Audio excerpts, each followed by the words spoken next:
população do Iraque tenta retornar à vida normal depois de anos de guerra. Você vai ver como vivem os cristãos da cidade de Mossul.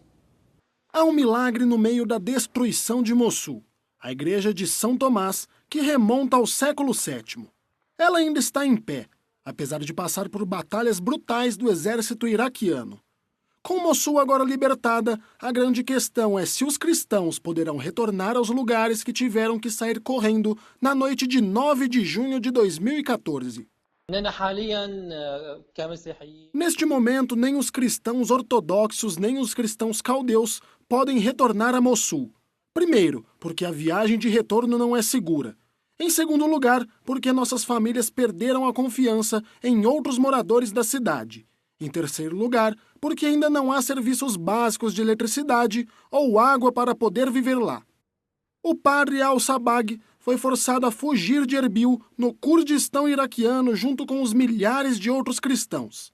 Eles não pretendem retornar por enquanto, pelo menos até terem uma maior sensação de segurança.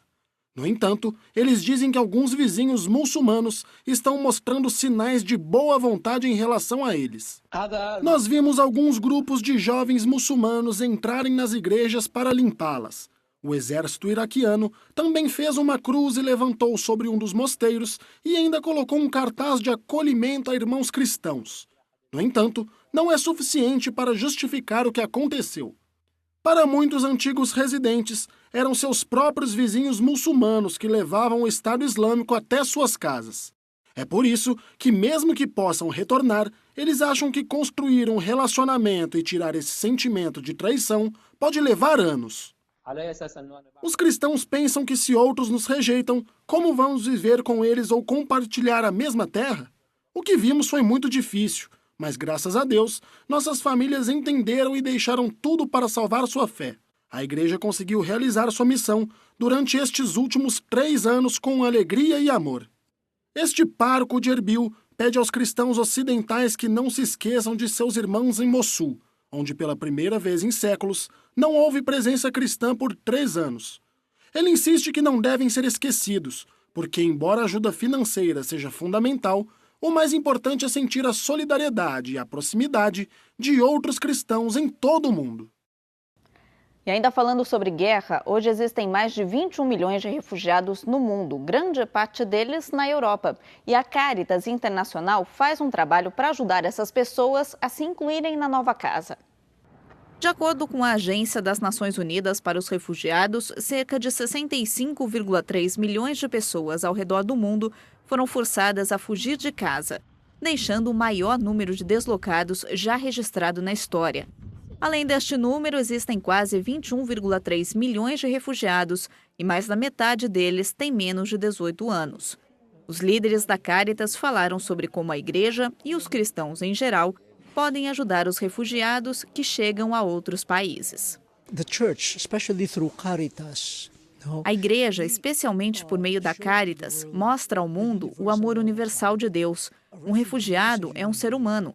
Nós não perguntamos de qual país aquela pessoa é. Não perguntamos a religião dela. Nós só vemos um irmão, uma irmã que está sofrendo. E esse é o amor de Deus. Ele é para todos. É absolutamente necessário que nós voltemos a falar sobre a cultura cristã, que é a base da nossa cultura europeia.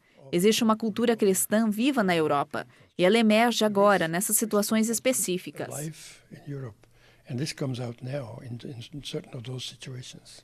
O Monsenhor Louis diz que em Bruxelas, onde ele mora, ele está vendo em primeira mão a integração de refugiados e a abertura que muitos cidadãos têm em acolher e incluir essas pessoas na sociedade. I see all over the place refugees taking on a job. Eu vejo por toda parte refugiados conseguindo emprego. Eu vejo pessoas inteligentes da Síria, por exemplo, fazendo da minha casa a casa delas. E as outras pessoas respeitando isso. Eu vejo médicos sírios, com muito trabalho com os belgas. Isso é o mais importante de tudo. É claro que existem muitos outros que não encontram um lugar para ficar e ainda vivem à margem da sociedade.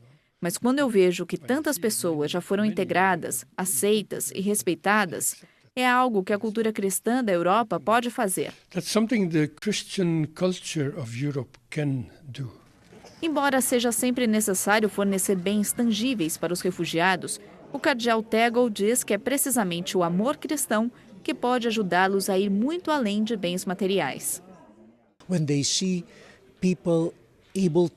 Quando eles veem pessoas se levantarem, ou pelo menos sentirem que são amados, que alguém pensa neles e que eles são bons e que as pessoas procuram por eles, isso já vale a pena, mais do que comida, mais do que a água que você dá. Claro que essas coisas são necessárias também, mas o amor cura e o amor afirma a dignidade da pessoa humana. Esse amor pode ser praticado ouvindo a história dos refugiados, convidando-os para eventos e ajudando-os a se sentirem em casa, seja na Europa ou em qualquer parte do mundo. Um arcebispo chileno lançou uma ideia pioneira no mundo: transformar um ônibus em um dormitório para pessoas de rua. O albergue móvel A Misericórdia é um ônibus remodelado por Dom Fernando Comali, arcebispo de Concepción, no Chile, para dar abrigo à população do sul do país que vive nas ruas. Depois de 2 anos de trabalho, ele conseguiu construir o primeiro albergue sobre rodas. Eu acho que vamos ter um lugar onde as pessoas que passam a noite na rua com frio e fome podem dormir e comer. Eu estou muito feliz. Eu realmente sinto que esta é a voz de Deus. Pablo Briones, o diretor dos cursos de design da Universidade do Chile, e mais 6 estudantes finalizaram o trabalho técnico e o design do ônibus. Ele propôs isso como um grande desafio. Significava fazer algo único em todo o mundo. Não existe nenhum outro ônibus que tenha sido transformado em um abrigo para o sem-teto. Ele surgiu com a ideia pela perspectiva daqueles que moram nas ruas, porque eles não querem ir para abrigos e não querem ficar nas ruas. Neste ônibus, eles alimentam e abrigam pessoas que, por diferentes razões, ficaram sem nada. O albergue sobre rodas funciona das 10h30 da noite às 7h30 da manhã, diariamente. O arcebispo Comali diz que está impressionado com o trabalho de tantos voluntários que estão prontos para ajudar sem receber nada em troca. Uma das coisas que eu digo sobre os crentes e os não crentes é que lá no fundo de seus corações, eles ouvem uma voz que diz para servir os outros.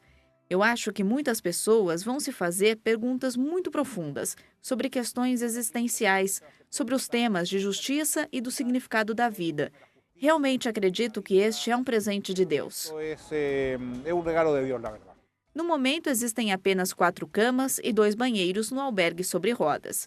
No entanto, qualquer ajuda, não importa quão pequena seja, é um grande passo. Ele também garante que esta é apenas a primeira parte de um projeto muito maior que já está avançando. No próximo bloco, vamos ouvir a música de um sacerdote franciscano. Até já!